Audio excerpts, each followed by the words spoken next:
Hi guys, welcome back to the channel. So today we are going to solve the following questions, and remember that last time we did another graph based on the exponential and also the linear graph. So please go back and watch the other video so that you can be able to understand this one. Okay, let's just jump into the business of the day.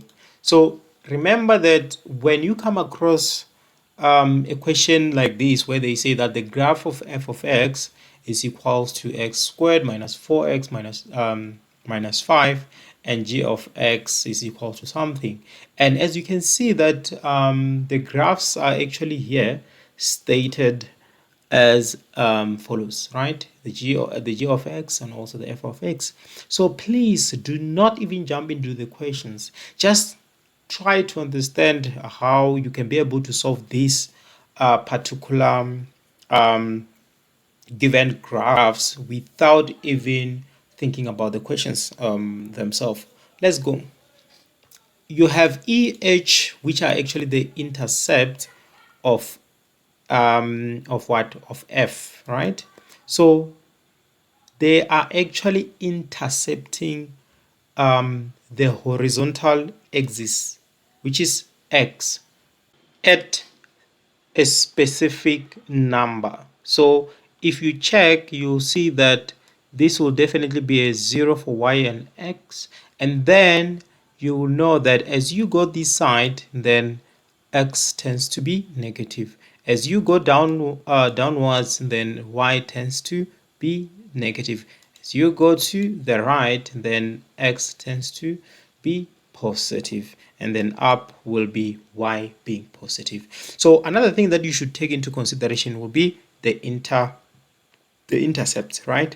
Where g of x and also f of x intercept, with each other. This is very vital.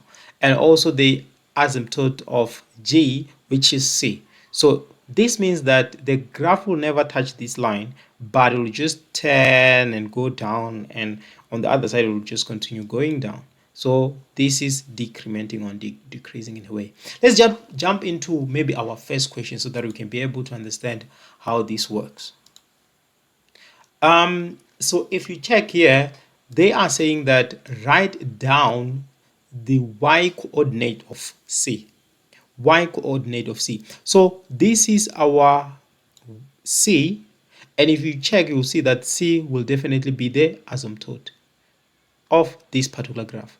But we don't really care much. The only thing that we know is that our C is actually somewhere here, and we know that this is where x is equals to, let me just write it here, 0.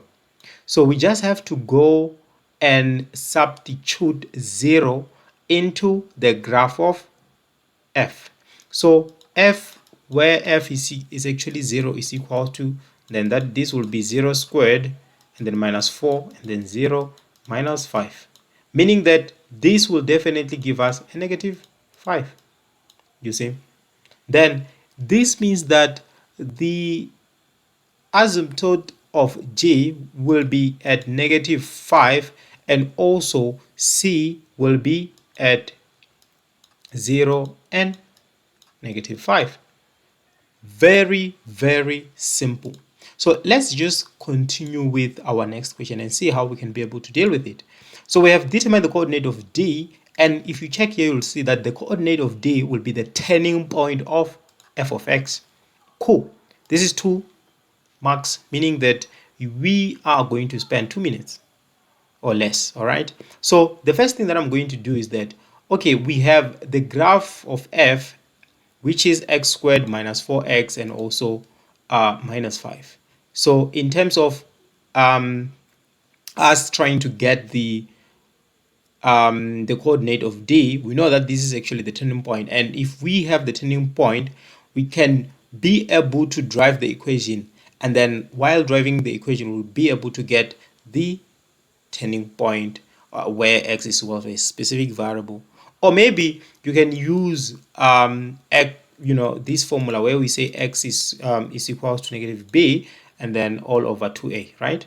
So this means that we are going to say that here we have our A, and then this is our B, and then this is our C. So we only need B and A. This will be negative 4. So negative into negative 4, right? And then all over 2, and then A will be x squared, which is just 1 because there is no number. Then this will mean that times 1. This is equals to positive times negative will give us positive, and then this will be this, and then this will be 2. Meaning that we have our x, which is equals to 2. So it means that our our equation or our function will turn where x is 2 as positive because this is our 0. And then we are going back to the function and say that if we substitute 2, what are we going to get? So then that will be 2 squared minus 4 into 2 minus 5, right? So this means that this will be 4, then 4 minus 8 minus 5. Then this will give us what? This will give us 13, and then minus 4, we're going to get negative 9. So this is actually the what? This is actually the values of our turning point, right?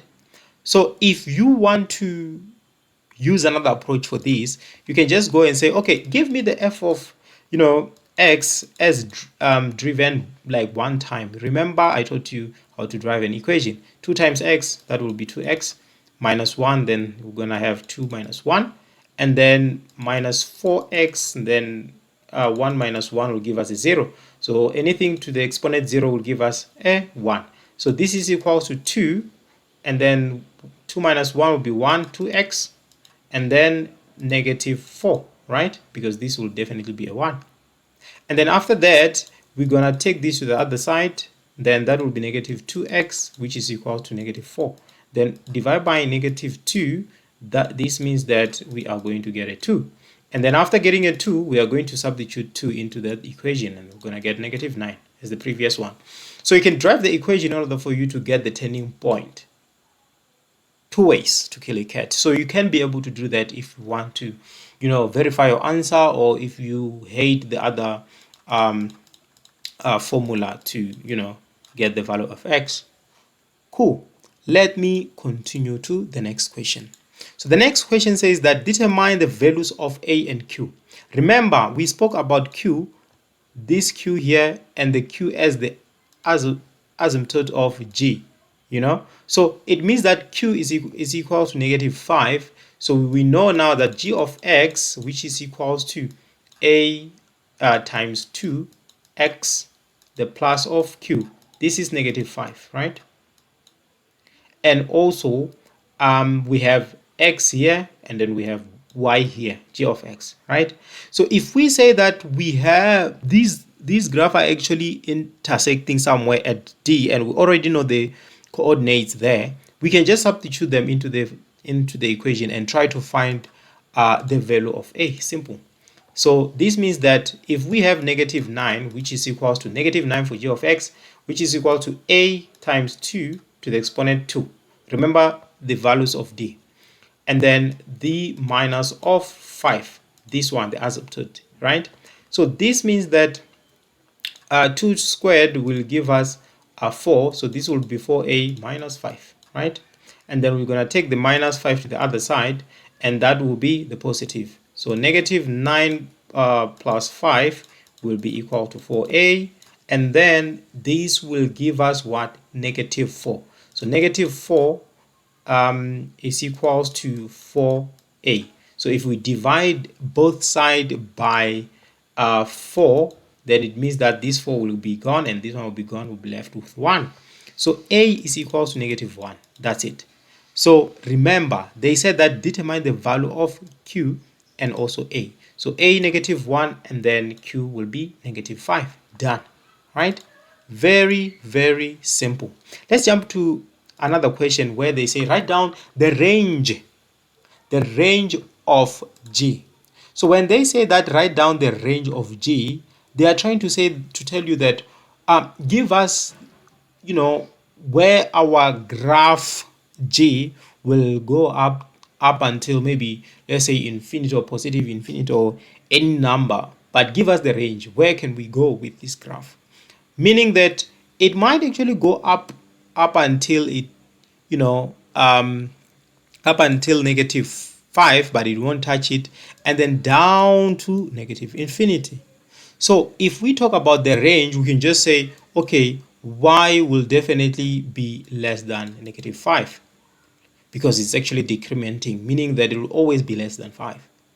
And also, you can say it will go down, right? It will go down up until negative infinity, meaning that now it will go up until negative infinity, but the thing is that it will never reach -5, but this will be the boundary, you see.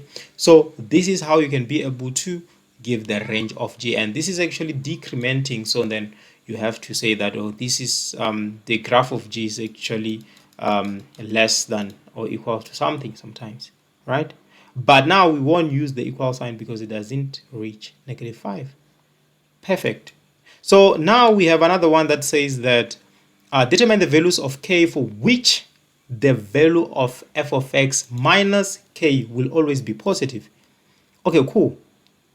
So now you are telling me that the values of k for which the value of this combined will always be positive.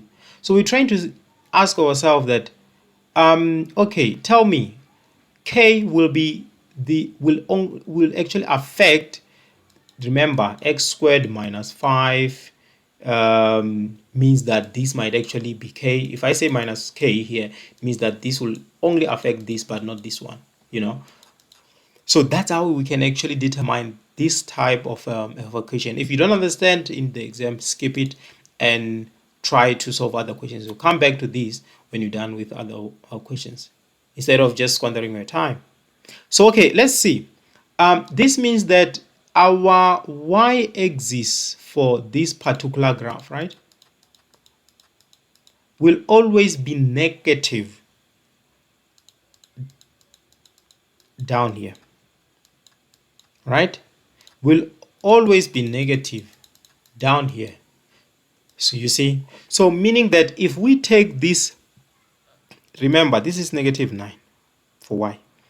If we take this graph 10 times up, like 1, 2 up until 10, it means that the graph will start here and this graph will always be positive. So if we say that anywhere where k is less than -9 or 0.5 or -10, it means that this particular graph will go up and then this graph will always be positive. Why negative? Okay, cool. We said that f of x where we have negative k, meaning that as we have a negative k, if we apply something like f of x minus into -10, this means that we have f of x which is the positive of 10. So we are adding 10 upwards. Be careful when it comes to that type of determination because you might not understand how to get the values of k for which the value of f of x minus k will always be positive.